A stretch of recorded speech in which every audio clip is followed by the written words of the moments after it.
அப்படி அப்படி போனவர்கள் அந்த அந்த காலகட்டத்தில் வந்து அது பயங்கரவாத சட்டமும் அமலுக்கு வந்திருந்தது. ஆகவே சென்றவர்கள் திரும்ப வர முடியாதவர்களும் ஆயிரக்கணக்காக இருக்கிறார்கள். எனக்கு தெரியும் தனிப்பட்ட முறையில் என்னோட கதைப்பார்கள். கதைத்து நான் வர முடியுமா? எனக்கு இந்த பிரச்சனை இருக்குமா? அப்படி அப்படி எத்தனை உங்களுக்கு தெரியும், எல்லோருக்கும் தெரியும். கடந்த டிசம்பர் மாதம் கூட தன் தாயினுடைய நலன் விசாரிக்கிறதுக்கு வந்த ஒரு இளைஞன், பிரித்தானிய இளைஞன் கைது செய்யப்பட்டார்.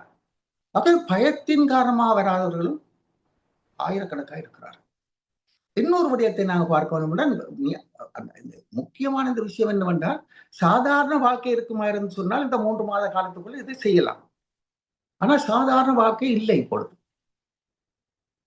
சாதாரண வாழ்க்கை இல்லை. அதே போல ஆவணங்களை பார்ப்போமா இருந்தால், அதாவது உறுதி, காணிக்கு உறுதி இருக்குமா இருந்தால் உறுதியை கையளிக்க வேண்டும்.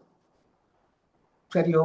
அந்த காணிக்கு உறுதி இல்லாட்டி பெர்மிட் லேண்ட், அதாவது அரச காணி அனுமதி பத்திரம், அனுமதி பத்திரத்தை கையளிக்க வேண்டும். இங்கே என்ன விடயம் என்றால், காலம் 83 பார்ப்போமே, 40 43 ஆண்டுகள் போன பொழுது பல பேரிடம் அந்த தன்னுடைய காணியை நிரூபிக்கிறதுக்கு உறுதியும் இல்லை. அதே போல அவர்களுக்கு பெர்மிட்டும், அரச காணி அனுமதி பத்திரமும் இல்லை.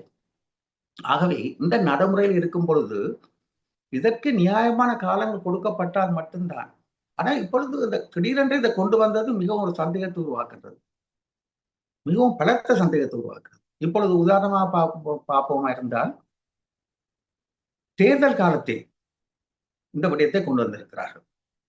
அதே போல ஒரு முக்கியமான விடயத்தை நாங்கள் கவனிக்க வேண்டும் என்னவென்றால், தமிழரசு கட்சி பொதுச் செயலாளர் என்று பிரதி பொதுச் செயலாளராகிய சுமந்தன் அவர்கள் கூறியிருக்கிறார். இதற்காக சில நடவடிக்கை எடுத்திருக்கிறார். சில சட்டத்தினை அழைத்து உறுதிகளை கொண்டு வந்து தாருங்கள், உங்களுடைய உறுதி இருக்குமென தாருங்கள். உறுதி இல்லை என்று சொன்னால் நீங்கள் இந்தியாவிலே 1,00,000 பேருக்கு மேல அகதியாக இருக்கிறார்கள். அவர்கள் தான் கரையோரத்தை சேர்ந்தவர்கள்.